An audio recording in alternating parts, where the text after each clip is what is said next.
Okay, I started rolling. You're rolling? Yeah. Is it rolling? It's rolling. It's rolling. It's rolling. I'll just put this down a little bit flat. Normally try and put something under it, but that'll do. We're just going to check these frets. Now this is it's a bit wobbly actually, but yeah. So this is my fret checker. So how do you use that as actually? I'm rocking back and forth from this point to this point to see if there's any one of these. The fret in the middle is high. Oh yeah, I see. Sometimes you got to be careful you don't go like that, because then yeah, it'll be high, right? Mm-hmm. But it's a little bit hard to tell. It could be a tiny bit high here. But there's not much in it. It's pretty.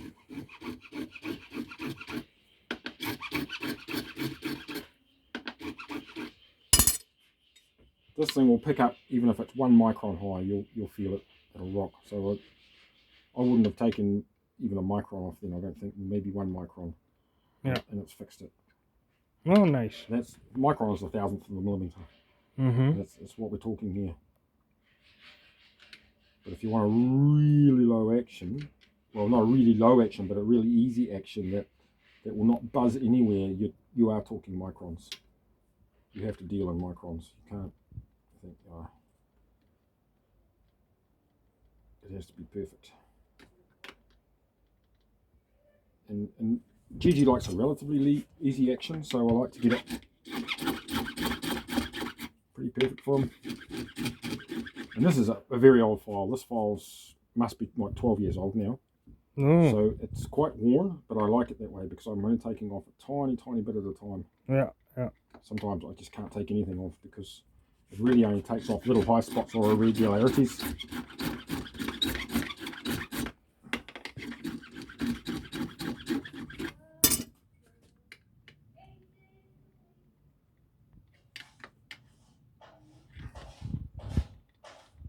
Still a little bit high there. Well, I've probably taken off 1/4 of a micron. Just rubbing it like this.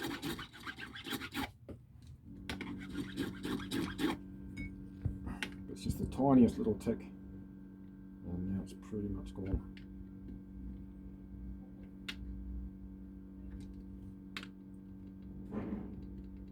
That one's quite high.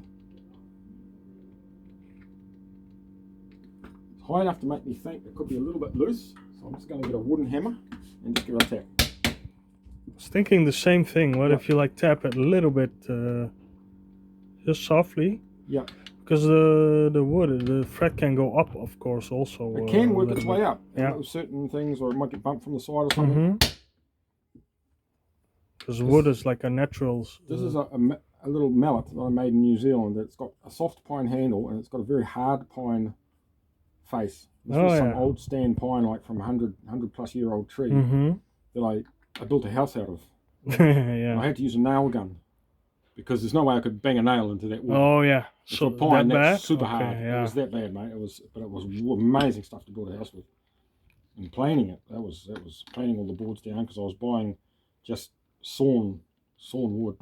It wasn't prepared in any way, and it didn't need to be treated because it was sap treated because of its age. Yeah. Again, we've got another one. I can hear it from here. Yeah, you can hear the little click. Yeah, the clicky. So just giving a little tap with that.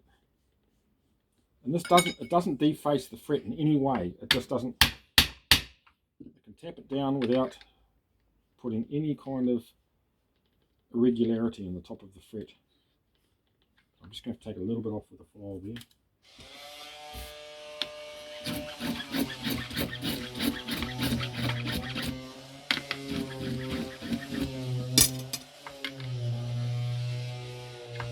That's it. Again, it's probably less than a micron, you know. Yeah. There's another one. I'm going to take that out now.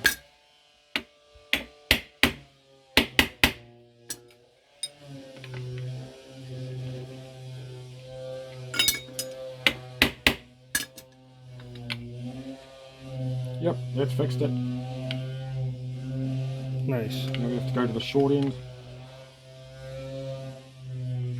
And if these ones are all rocking a little bit, it means there's a little bit of a tail off. So we leave that because that's very desirable. But they're not all rocking. It's rocking here. And it's rocking here. And here. So we'll give all that a tap.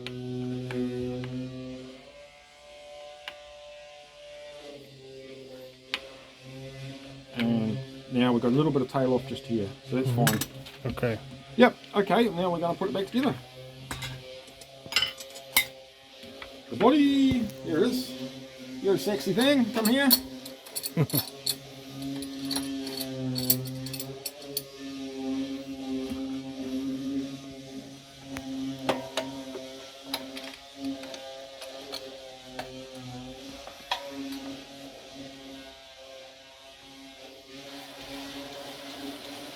Just go very easy with this machine so we can feel that it's threading properly. Oh yeah, you don't want to mess that one up. You don't want to mess that one up. You've got to have it threading. Another way to do it is just to back the screw back until it clicks in. Oh yeah. But you still want to. And then just make sure everything's straight. I'll give it a crank with my big. This is like a big torque spring, you know, because it's so long. Yeah. It flexes. It actually twists slightly. Yeah, yeah. And that stops any damage to the screw head. Because it's flexible. I can feel it. I can feel that there's torque there. This is my wrist's moving, but the head's not. I like to put a few kilos on these just to secure them well. I want the neck to be nice and tight on the body. Yeah. You don't want so much that you're buckling the plate. Yeah. Yeah. So that's we're ready to restring her, I think. First, I'm just going to put a little bit of oil on all this gear here. Oh. It's just like a precaution, I guess, so that it doesn't rust further. Yeah, stop it rusting. Yeah. You want to keep the nice patina, of course. I want to keep the patina, but I just don't want everything seizing up on me, so... Or GG for that matter, or any future owner of this guitar if he sells it. He's just bought it recently. And he may keep it. He just wants to play with it for a while.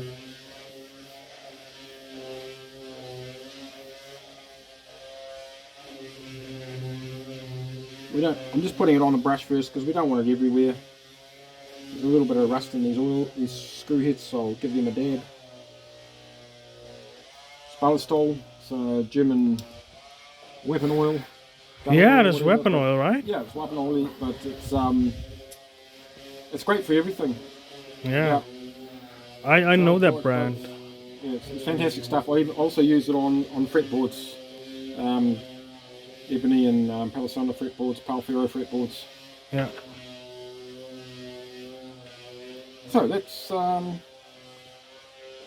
I've got some more over there too. That's good. I'll get the tissue.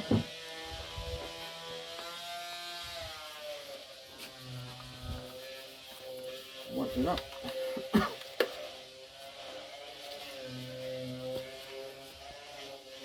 Just a bit of a wipe down. Quick way to polish your guitar, just Yeah. comes up nice. It's the moisture you need. So the frets are all good.